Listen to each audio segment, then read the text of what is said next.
Hello students, SOS brain booster में आपका एक बार फिर से स्वागत है। मेरा नाम है सुनीता। इस वीडियो लेक्चर सीरीज में हम कर रहे थे बीए बीएससी थर्ड ईयर का पेपर रियल एनालिसिस। पिछले वीडियोस में हमने डेफिनेशंस थ्योरम्स की थी। आज के वीडियो में हम करेंगे चैप्टर फर्स्ट की एक्सरसाइज 1 का डिटेल्ड सॉल्यूशन।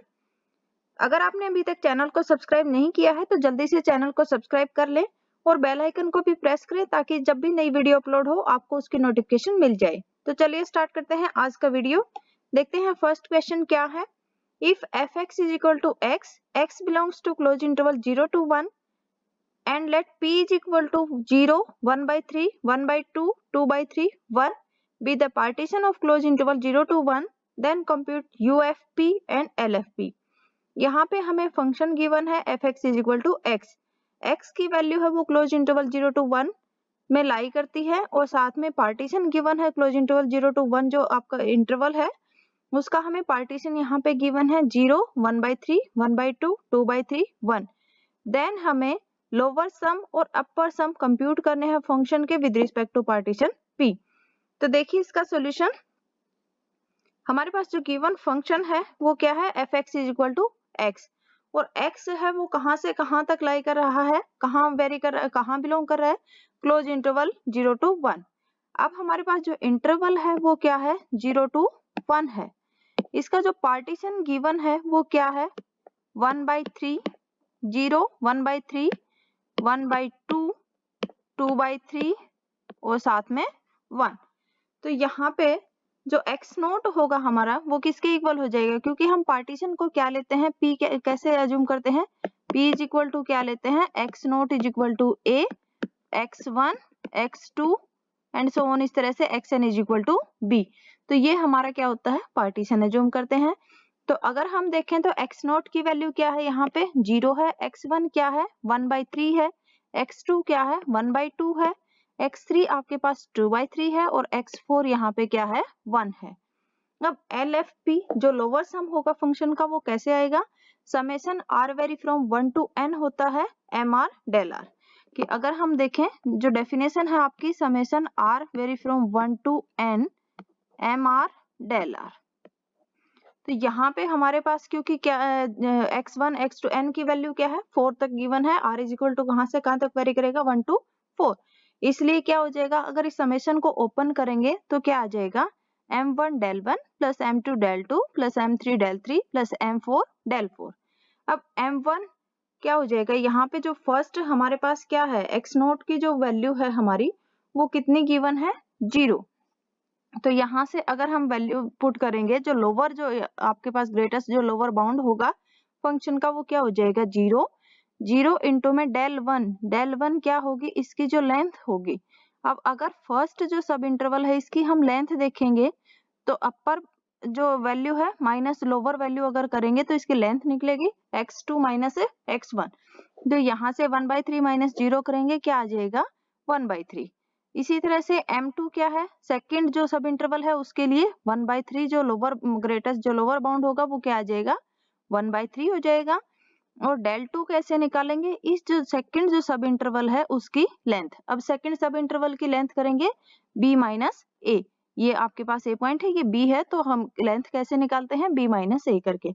अब 1 by 2 माइनस 1 by 3 ये क्या हो जाएगी del 2। सिमिलरली जो थर्ड सब इंटरवल है उसके लिए हमारे पास m3 जो लोअर ग्रेटेस्ट जो लोअर बाउंड होगा वो किसके इक्वल हो जाएगा 1 by 2 के इक्वल।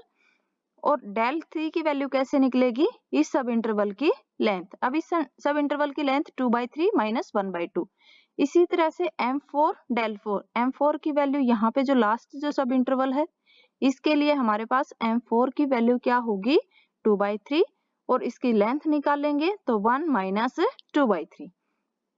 अगर इसको कैलकुलेट करेंगे तो 0 इंटू 1 by 3 0 हो जाएगा प्लस 1 by 3 इंटू इसको आप एलसीएम लेके सोल्व कर सकते हो, इसकी वैल्यू क्या आ जाएगी 1 by 6 plus 1 by 2 into 1 by 6 plus 2 by 3 into 1 by 3।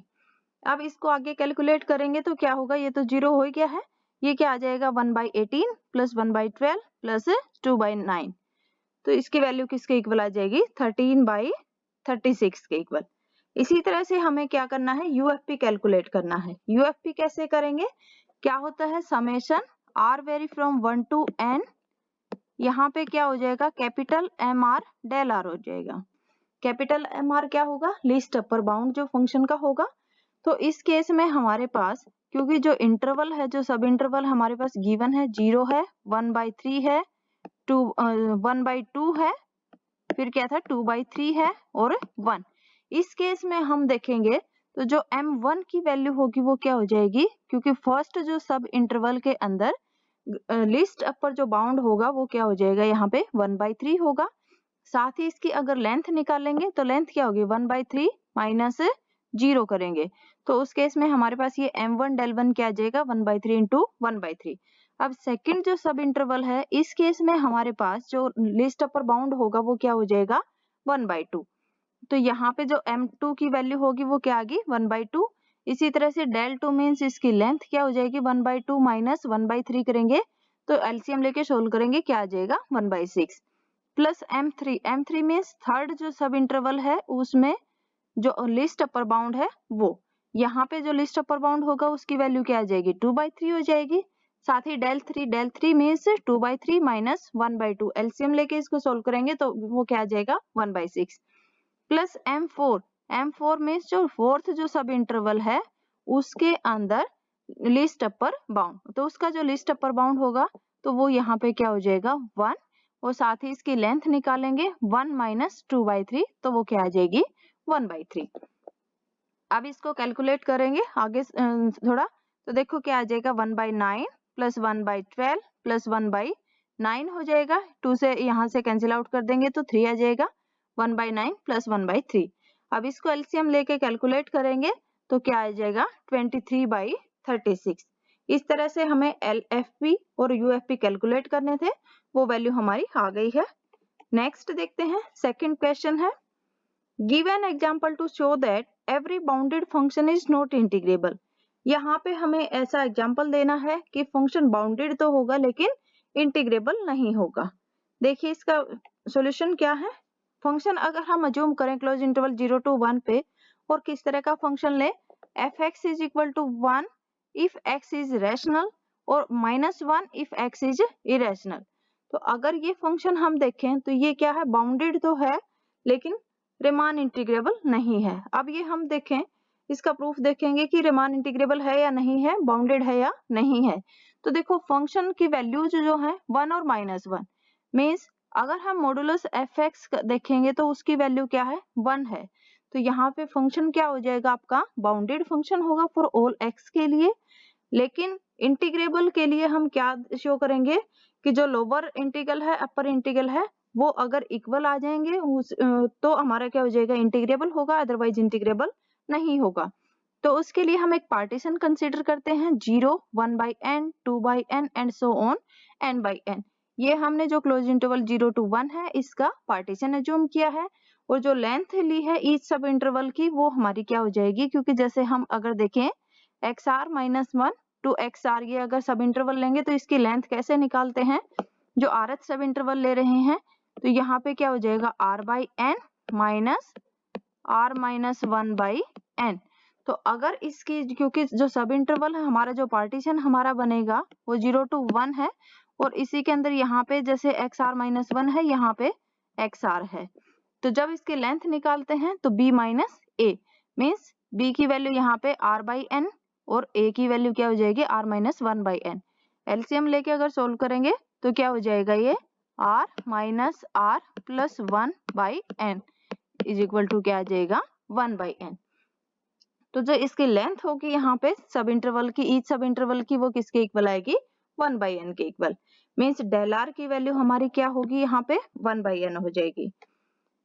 अब अगर हम सब इंटरवल्स, हर एक सब इंटरवल्स में देखेंगे तो यहाँ पे इनफाइनाइटली मेनी रैशनल्स और इरेशनल्स नंबर होंगे। देयरफॉर अगर हम mr क्या लें, greatest lower bound of the function in close interval xr-1 to xr, वो आपके पास क्या होगा -1, और capital mr means least upper bound of the function in close interval xr-1 to xr, वो आपके पास क्या होगा 1। अब LFP और UFP कैलकुलेट करेंगे पहले, तो जो लोअर सम होगा और अपर सम होगा, तो लोअर सम की वैल्यू देखो क्या आएगी, summation r vary from 1 to n mr del r, अब यहाँ पे वैल्यू हम पुट कर देंगे। एम आर की वैल्यू हमारे पास क्या है, -1 है। डेल आर जो length of each subinterval आई थी वो क्या आई थी, 1/n। तो क्या हो जाएगा, summation R vary from 1 to n -1 into 1/n। अब क्योंकि समेशन किस पे है, ये आर पे है, तो यहाँ पे हम 1/n को बाहर ले सकते हैं। तो -1/n हमने बाहर ले लिया है। Summation R vary from 1 to n 1। और अगर हम summation R vary from 1 to n करेंगे, उस केस में ये क्या हो जाएगी, इसकी वैल्यू किसके इक्वल आ जाएगी, n के इक्वल हो जाएगी। 1 + 1 + एंड सो ऑन कितने टाइम्स होगा, ये n टाइम्स ऐड होगा, तो इसकी वैल्यू क्या होगी, n आ जाएगी। इसलिए n से n कैंसिल आउट करेंगे तो LFP मींस लोअर सम हमारे पास किसके इक्वल आएगा, -1 के इक्वल आ जाएगा। नेक्स्ट हम कैलकुलेट करेंगे UFP। UFP क्या होगा, summation R vary from 1 to n capital M R del R. यहाँ पे कैपिटल एम आर मीन्स जो लिस्ट अपर बाउंड था हमने फंक्शन का, वो क्या जूम किया है, क्या आया है आपके पास, 1 आया है। इसलिए वैल्यू हम पुट कर देंगे, summation R vary from 1 to n 1 into 1/n। 1/n को हम बाहर ले सकते हैं। Summation R vary from 1 1। अब जैसे 1 कितने टाइम्स, आर टाइम्स जब ऐड करेंगे, सॉरी n टाइम्स जब ऐड करेंगे तो वैल्यू क्या आ जाएगी, n आ जाएगी। तो 1/n इंटू n मीन्स क्या आ जाएगा, 1। तो LFP और जो UFP की वैल्यूज हैं वो क्या है, कॉन्स्टेंट वैल्यूज हैं यहाँ पे। जब हम लोअर इंटीग्रल अपर इंटीग्रल देखेंगे, तो जो लोअर इंटीग्रल होगा 0 to 1 इंटीग्रल, जो लोअर इंटीग्रल 0 to 1 FDX की वैल्यू क्या होगी, list upper bound of LFP means जो लोअर सम होगा उसका लिस्ट अपर बाउंड। तो यहाँ से उसकी वैल्यू, क्योंकि LFP की वैल्यू क्या है, 1 है, इसलिए जो उसका लिस्ट अपर बाउंड भी क्या रहेगा, 1 ही रहेगा। और अगर हम अपर इंटीग्रल देखेंगे 0 to 1, अगर अपर इंटीग्रल देंगे FDX का, तो वो किसके इक्वल होगा, greatest lower bound of UFP। अब UFP की वैल्यू भी क्या है, कांस्टेंट है, इसलिए उसका ग्रेटेस्ट लोअर बाउंड भी क्या रहेगा, 1 ही रहेगा। तो यहाँ पे अगर हम देखें, जो लोअर इंटीग्रल है और अपर इंटीग्रल है वो दोनों इक्वल नहीं है, इसलिए जो फंक्शन होगा वो इंटीग्रेबल नहीं होगा। नेक्स्ट हम देखते हैं, give an example without proof of a function which is Riemann integrable on closed interval 0 to 1 but is not monotonic on closed interval 0 to 1। यहाँ पे हमें ऐसा फंक्शन, ऐसा एग्जांपल देना है कि वो फंक्शन रिमान इंटीग्रेबल तो होगा लेकिन मोनोटोनिक नहीं होगा। तो उसके लिए देखो एग्जांपल, अगर हम फंक्शन कंसीडर करें fx, x अगर नॉट इक्वल टू 1/2 है, उस केस में हमारे पास क्या है, 1 के इक्वल।